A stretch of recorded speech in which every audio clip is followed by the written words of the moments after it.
Now white is pushing h4. Black tried few other moves, but obviously you have to counter opponent's attack on one side by breakthrough in the center or creating counter chance on the opposite side. So that's why b4 is the most natural move. And here white has three options: to move knight back on b1, or to the center on e2, or to a4.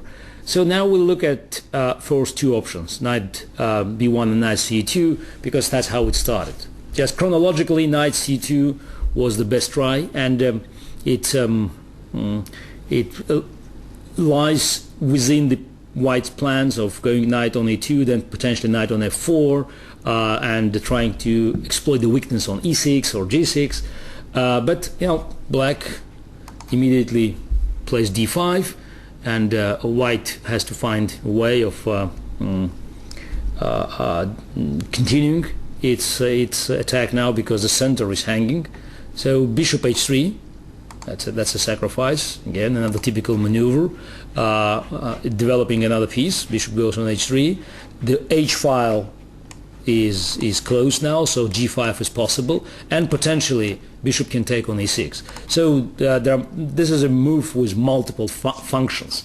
Also other moves are not looking promising: e d5, knight d5, bishop f2, bishop c5, and black has great game, or knight g3, d4, g5.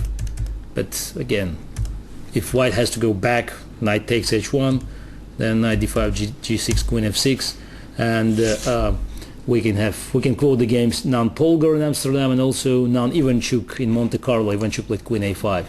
So bishop h3 looks dangerous, because after d4, g5, black might be in danger. So pawns and even pieces are not counted in such complicated and sharp Sicilians, but black's very strong position in the center, and it's quite flexible construction.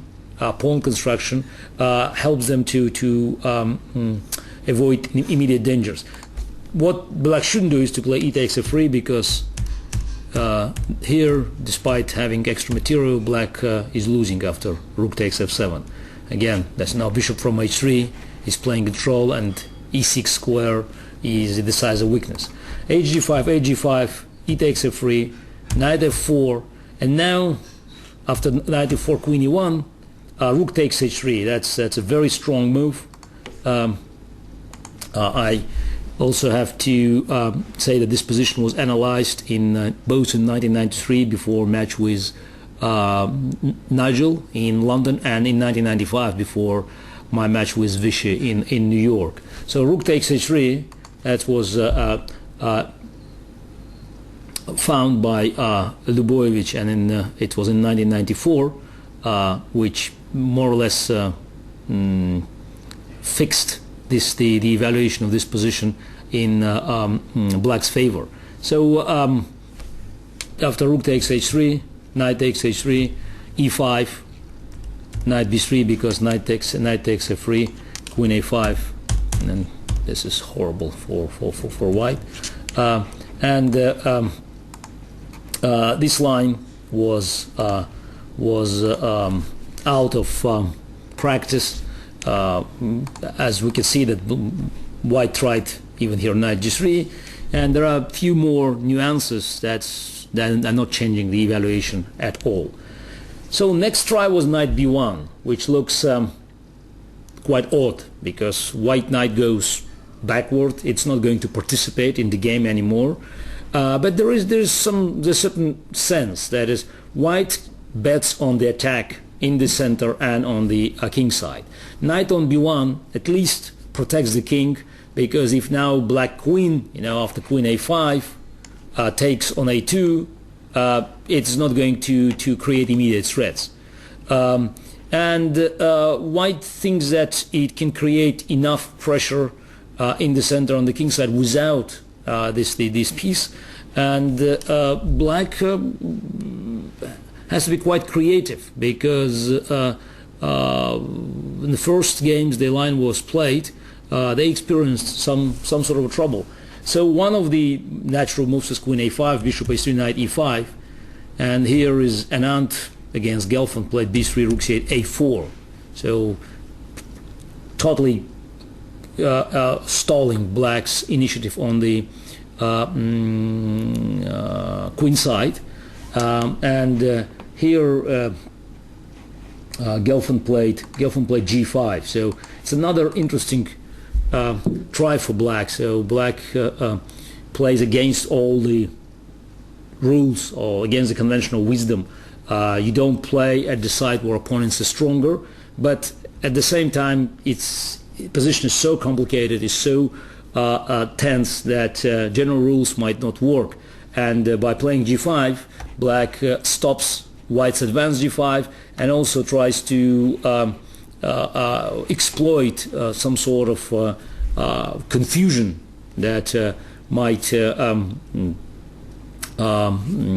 occur out of this situation, out of the positions of the white pieces. For instance, after bishop g2, rook g8, Black knight on e5 is safe, and it seems that they have little to worry about, because knight on b1 is out of the game, and it's not clear how White can develop its initiative. Gelfand took on f3, and they reached complicated position, which I think probably was in White's favor, but it's still quite unclear.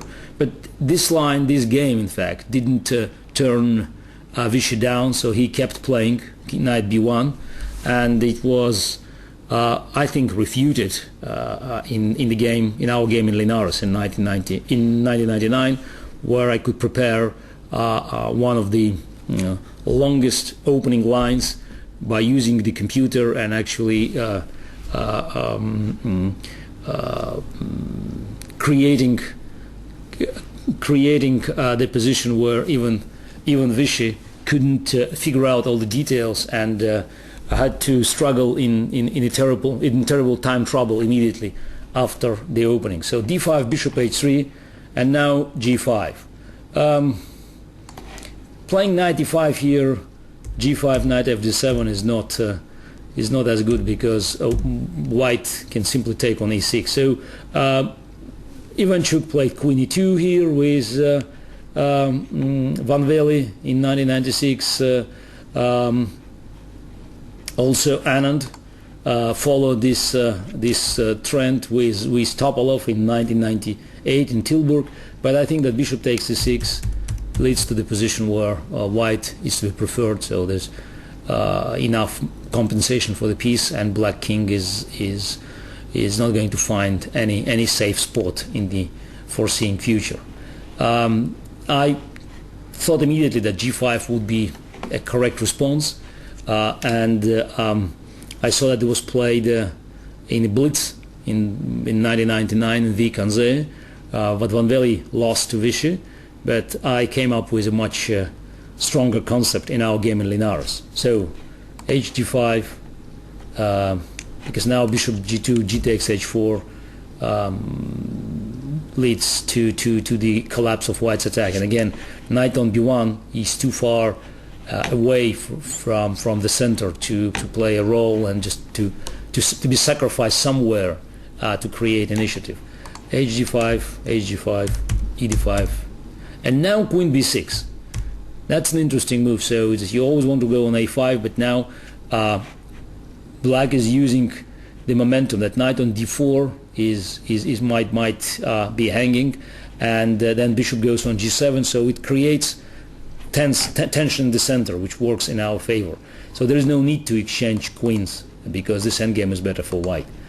Bishop g2, exchange on h1. Now if rook takes h1, then bishop g7, knight e2, and then rook c8, rook h7, and bishop e5. And again, Black's light pieces are dominating the position in the center.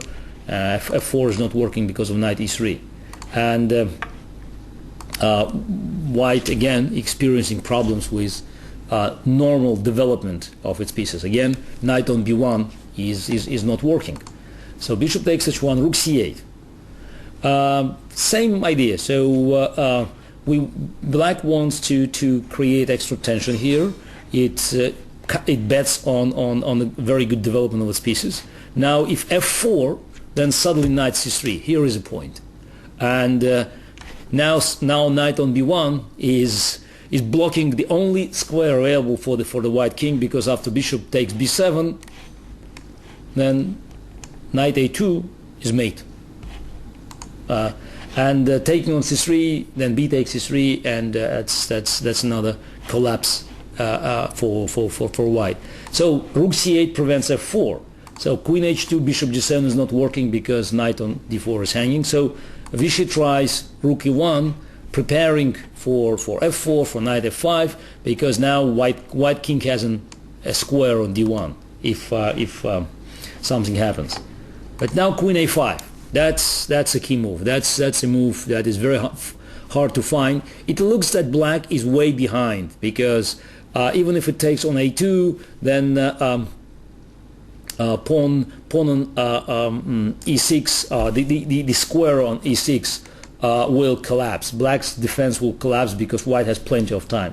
But it's an optical illusion, and thanks to the computers, I could just recognize that white's threats are not real, and it could be deflected, while black creates a very strong initiative on its own. f4, queen takes a2, f5 looks terrible for black. Knight c5, f takes e6, and bishop g7.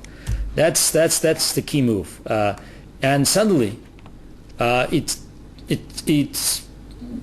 obvious that white's attack is not winning at all.